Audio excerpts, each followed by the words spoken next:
God bless you church, praise the Lord, welcome new beginning church. मैंने पहला आपको बहुत कुछ समझाया है, पर आज जो आपके सामने कुछ चीज़ें आएंगी जो मैं आपको बताऊंगा कि पहला आदम कौन था बाइबल में और दूसरा आदम कौन था बाइबल में। पर जैसे ही आप बाइबल में ना आदम की परीक्षा को जानेंगे, आदम की चीज़ों को जानेंगे, आपकी ज़िंदगी परमानेंटली हील हो जाएंगी यीशु मसीह के नाम में। मैं पहले ही आपको समझा दूँ, बाइबल के अकॉर्डिंग आप सभी मर चुके हैं।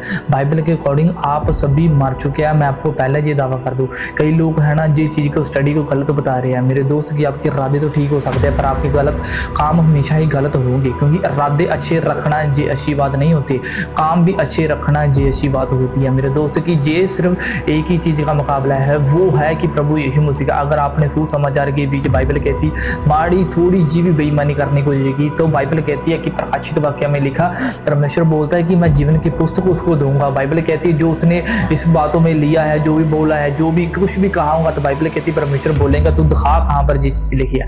पर मैं आपको ये चीज़ समझा दूँ, बाइबल के अकॉर्डिंग आप सभी मर चुके हैं। कैसे आप बता सकते हैं? और मेरे को लोग क्वेश्चन करते रहते हैं कि आप पास्टर जी ऐसे बता सकते हैं कि बाइबल में जिस चीज़ का दर्जा है कि अपनी और सी चीज़ें कहती रहती है। मेरे दोस्त की एक बात याद रखना, जब भी परमेश्वर का दास है ना, किसी भी कोई चीज़ को गाइड कराता है, पहली बात तो ये कि कभी वो अपनी मन मर्जी नहीं करता। दूसरी बात तो ये हमेशा यीशु मसीह की ही मनादी करता है। जैसे कुलूसिया उसकी 3 आयत में लिखा कहता है क्योंकि तुम तो मर गए हो, कहता तुम्हारा जीवन मसीह के साथ परमेश्वर में छुपा हुआ है यीशु मसीह के नाम में। बाइबल कहती है कि मेरे दोस्त कि तुम मर चुके हैं। क्या आप जानते हैं कि जो व्यवस्था होती है ना, वो सिर्फ तो सिर्फ बाइबल कहती है कि जो इंसान जीवित रहता है ना, उसके ऊपर ही हुक्म जताती है। जैसे रोमियो 8 पढ़ते हैं ना, बाइबल कहती है कि अब तुम भी, बाइबल कहती है दूसरे के हो जाओ। अब दूसरा कौन है? बाइबल कहती है वो दूसरा कौन है? यही तो बात है ना, यही तो बाइबल स्टडी है। इसलिए बाइबल कहती है कि शारीरिक मन का होना मृत्यु है और आत्मिक मन का होना बाइबल कहती है कि जीवन है। इसी तरह से बाइबल में 3 तरह की व्यवस्था, मूसा की व्यवस्था, प्राणी व्यवस्था होगी, जो मतलब मसीह की व्यवस्था होगी। जो मसीह की व्यवस्था वो सिद्ध की हुई व्यवस्था है। मैं आपको पहले ये चीज समझा दूं कि आप है ना मसीह के साथ बाइबल कहती मर चुके हो यीशु मसीह के नाम में। इसलिए मेरे दोस्त, जब भी आपके ऊपर ये हुक्म जता रही है, जो बीमारी, जलाना, शर्मिंदगी, बेइज्जती, ये बात जरूर याद रखो, ये बीमारी जो भी होगी, ये आपकी बॉडी के ऊपर हमला कर रही है, जो आपकी स्पिरिट के ऊपर हमला नहीं कर सकती। क्योंकि जो बीमारी होती है, आपने आज तक कभी ऐसी रिपोर्ट देखी है, या आपने कभी ऐसी आपने देखा कि कभी डॉक्टर ने बोल दिया होगा कि आपकी रिपोर्ट में ये आया है कि आपकी आत्मा को बीमारी है? नहीं मेरे दोस्त, ऐसा कभी नहीं आया, क्योंकि ये आत्मिक मन का बाइबल कहती होना ये जीवन है यीशु मसीह के नाम में। जहाँ पर जैसे लिखा गया ना, कुलूसिया 3 आयत में लिखा, कहता लिखा क्योंकि तुम तो मर गए हो, कहता तुम्हारा जीवन मसीह के साथ परमेश्वर में छुपा हुआ है। बाइबल कहती है मेरे दोस्त आप मर चुके हो। अब सोचने वाली बात है कि मरना इतना ज़्यादा जरूरी क्यों है? कई बोलते हैं, पौलुस बोलता है मर जाना मेरे लिए मसीह और जीवित रहना लाभ है, क्योंकि मैं तुम्हारे विषय में जो मेरे को मसीह के कलाम अहदनामा जो प्रभु ने मुझे सिखाया ताकि मैं तुम्हें सिखा सकूँ। बाइबल कहती है तुम्हें थैंक्स करना चाहिए ऐसे गॉस्पल मेंबर का, ऐसे गॉस्पल पार्टनर्स का, ऐसे गॉस्पल सुसमाचार जो तुम्हें सुनाती है, वो कहीं नंद के पाँव जो तुम्हारे सुसमाचार प्रचार करने के लिए भेजे जाते हैं। पर आप लोगों ने ऐसी गलती कर ली, आपने सुसमाचार को बाइबल कहती नकार कर रख लिया। आज मैं आपको समझाऊंगा क्यों परमेश्वर ने रोमियो 5:12, रोमियो 5:15, रोमियो 5:17 3 ने आयतें क्यों सेम रखी है।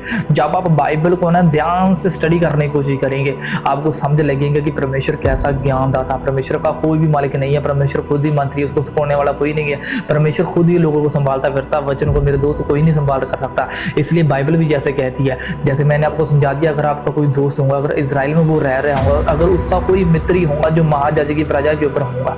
क्या आप जानते हैं कि जो महायाजक होते थे वो 30 साल के बाद नियुक्त किए जाते थे? पर मैं ये बात आपको और किसी दिन बताऊंगा। पर जो हमारा जो मेन मकसद स्टडी है ना, वो सिर्फ तो सिर्फ बाइबल नॉलेज के बीच में है। मेरे दोस्त की जैसे बाइबल कहती है ना कि तुम मर चुके हो, तो मैं आपको ये चीज़ समझा दूँ, अगर आप इजराइल में रह रहे होंगे, अगर आपसे कोई गुनाह हो जाता है, अगर सोचो कि आप दुनिया छोड़कर चले गए हो, कि ऐसा हो सकता है कि वो यहूदी लोग बोले नहीं इसने गुनाह किया था, इसकी जो भी जमीन से है ना, जो भी इसके प्राण निकाल कर है, इसको दंड भोगना पड़ेगा, इसको भेड़ बकरी लेकर आना पड़ेगा।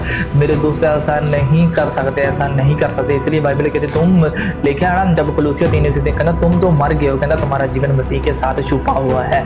इसलिए मेरे दोस्त की जब भी परमेश्वर आपको देखते हैं ना, याद रखो वो आपको नहीं देखते, वो मसीह को देखते हैं। क्या मसीह ने कोई पाप किया? बाइबल ऐसा कहती है कि मसीह ने कोई गलत काम किया, मसीह ने कोई व्यभिचार किया, तो फिर आप उसकी कलीसिया को कैसे दोष लगा सकते हो? इतनी हिम्मत किसकी होगी?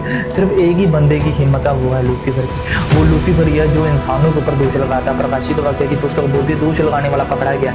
मैं आपको पहले चीज समझा दूं कि आप दोष लगाने के लिए नहीं चुनेंगे। अब आपके घर में कोई गलत गलत होगा, इसका मतलब नहीं जो उसको मार देंगे, आप उसके जो बैकग्राउंड जो उसके शैतान काम कर रहा है आप उसके साथ हमला करने की कोशिश करेंगे। इसलिए यहाँ पर जब समझाया गया ना तुम मर गए, मतलब तुम तो मर गए, तुम्हारा जीवन उसी के साथ छुपा है। कितनी मजे की बात है, जब आपका न्याय होगा तो आपका न्याय नहीं होगा। मैं पहले चीज समझा दूं, मसीह लोगों का न्याय नहीं होगा, क्योंकि तुम्हारी जगह पे पर कोई मरा है, उसका आदर करो, आप उसका ऑनर करो। क्योंकि बाइबल कहती है कि जब भी ना न्याय होगा तो मसीह आपके सामने आएगा। जब मसीह आपके सामने आएगा तो याद रखना कि प्रभु यीशु मसीह परमानेंटली आपको स्वर्ग ले जाएगा। जैसे कि मुझे की पुस्तक बोलती है, परमेश्वर जो झूठ कभी बोल ही नहीं सकता। बाइबल कहती है उसने तुम्हारे साथ ये प्रॉमिस किया, जो वादा किया, उसने कसम खाई है। बाइबल कहती है कि वो तुम्हें अनंत जीवन देंगे। क्या आप जानते हैं अनंत जीवन क्या है? ग्रीक शब्द से जोए का मीनिंग होता है कि परमेश्वर बोलते हैं कि बेटे कि मैं तेरे को अनंत जीवन दूंगा, जहाँ पर कोई बीमारी, दर्द, कोई मुसीबत, गैर खैर ऐसे कोई लोग नहीं होंगे जो तुम्हारे साथ वैर रखते होंगे। मैं सभी लोगों को मन और बुद्धि को चेंज कर दूंगा यीशु मसीह के नाम में। कितना भला परमेश्वर है हमारा। मैं आज यही चीज समझाऊंगा कि हमारे बड़े परमेश्वर के कुछ कारनामे, कुछ ऐसे रहस्य, ऐसा इतिहास जो आपने आई थिंक पहला कभी सुना भी होगा, पर नहीं भी सुना होगा, पर मेरा विश्वास है कि आपने पहली बार सुना होगा। चलो चलते हैं रोमियो 5:12 में लिखा। तो मैं आपको पहले चीज समझा दूं, मैं 3 चीजों के ऊपर है ना आपको ज्यादा स्टडी करवाऊंगा। रोमियो 5:12, रोमियो 5:15, रोमियो 5:17 कहता लिखा, इसलिए कहता जैसा एक मनुष्य के द्वारा पाप जगत में आया, कहता और पाप के द्वारा कहता मृत्यु आई, कहता इसी रीति से मनुष्य सब मनुष्य और फैल गई, कहता क्योंकि सबने पाप किया। मैं पहले ये चीज समझा दूं कि आपको आपकी वजह से पाप नहीं फैल रहा। जी किसने आपको बोल दिया कि आपकी वजह से पाप फैल रहा है? पर बाइबल क्या कहती है? कहता है इसलिए जैसे एक मनुष्य के द्वारा पाप जगत में आया, वो एक मनुष्य कौन है? वो है आदम।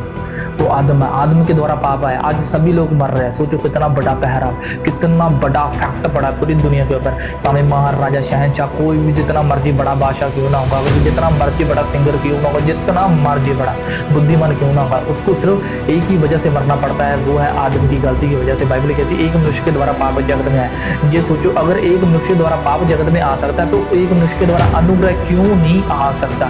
ये चीज याद रखो। कहना लिखा इसलिए जैसा एक मनुष्य के द्वारा पाप जगत में आ रहा, पाप के द्वारा मृत्यु आई, कहता और इसी रीति से कहता मृत्यु सब मनुष्यों पे कहता फैल गई, कहता क्योंकि सब ने पाप किया। हालेलुया। क्योंकि बाइबल कहती है आपकी वजह से पाप नहीं आया था। जी मृत्यु ऐसी सिर्फ तो सिर्फ बाइबल कहती है आदम और हवा की वजह से।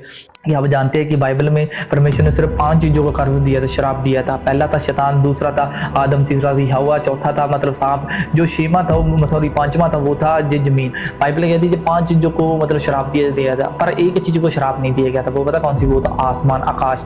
जैसे नूह के जमाने में बाइबल कहती है ना, जब नूह के जमाने में एक किश्ती बनाई गई थी, परमेश्वर ने दाएं बाएं कोई भी खिड़की नहीं रखी थी, परमेश्वर ने ऊपर की ओर खिड़की रखी थी। वो नहीं चाहते कि आप इन दुर्घटना को देखो, आप इन प्रॉब्लम को देखो, आप इस मुसीबत को देखो। वो नहीं चाहते कलीसिया, वो नहीं चाहते। वो चाहते हैं कि सिर्फ आप इकलौते पुत्र यीशु मसीह की तरफ देखो।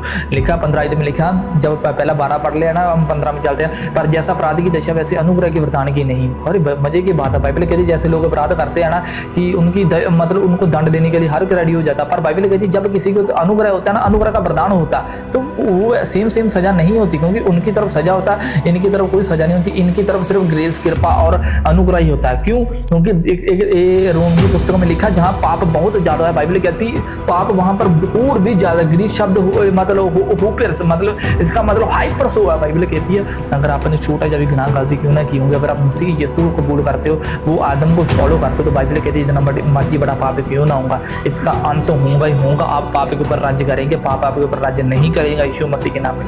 जैसा 15 में लिखा है क्या?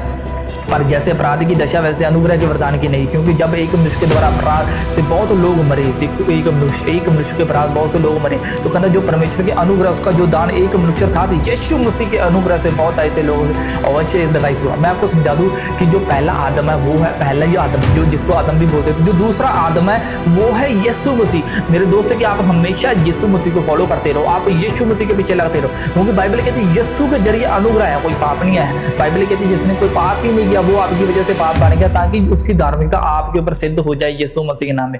मैंने देखा कलीसिया में अनुग्रह लोगों को फॉलो नहीं करते, अपनी स्ट्रगल करने में लगे रहते, अपनी ही मर्जीला करने में लगे रहते हैं। पर ऐसा बाइबल करने को, फॉलो करने को नहीं कहती मेरे दोस्त। कि जब भी बाइबल आप पढ़ते हो, ये ना समझो कि सीधे ही वचन आपके लिए निकल कर आ रहे हैं। कई बार परमेश्वर ने यहूदी लोगों को भी डांटा होता है, कई बार परमेश्वर ने होर लोगों को, फरीसियों लोगों को भी डांटा होता है, कई बार रोम लोगों को भी डांटा होता है। जैसे इब्रानिया की कलीसिया होगी, रोम की, करंथिया, ये सभी कलीसिया बाइबल कहती गलातिया कलीसिया जो बिगड़ चुकी थी, बाइबल कहती है परमेश्वर को सुधारने के लिए कुछ के वचन लिखे थे, पर जब भी आप बाइबल पढ़ते आप सोचते हैं नहीं परमेश्वर ने यही सब चीज़ें करने के लिए बोली है। नहीं, आप बाइबल कहती है सिर्फ एक ही चीज़ करो, वो भी आपको समझाऊंगा। कई लोग बोलते हैं कि आपको आगे फॉलो करनी पड़ेगी, वो आज आपकी वीडियो में सभी चीज़ समझ लग जाएंगी। जैसे 17 में चलते हैं, रोमियो 5:17 में लिखा, पहला हमने देखा है ना 5:12 में लिखा एक ही मनुष्य के द्वारा, फिर 15 में देखा एक ही मनुष्य के द्वारा फिर अपराध होगा। फिर बाइबल कहती है 17 में चलते हैं, कहता क्योंकि जब एक मनुष्य के अपराध के कारण कहता मृत्यु की कहता एक ही द्वारा राज्य किया, तो ये मेरा फेवरेट वचन है। कहता लिखा तो जो लोग अनुग्रह धर्म के रूप वरदान बहुत इससे पाते हैं वे एक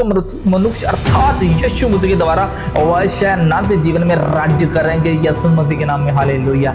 बाइबल कहती है कि आपने सिर्फ एक ही मनुष्य का, बाइबल कहती है जब प्रधान पा लिया आप राज्य करेंगे। लोग विपरीत होंगे, लोग बोलेंगे इनके पास ये चीज़ें कैसे आ रही है, ये चीज़ें कैसे हो रही है, पर उन लोगों को ये नहीं पता इनके पीछे जो खड़ा है ना वो बहुत बड़ा है, बहुत उसकी सोच का मुकाबला नहीं कर सकते।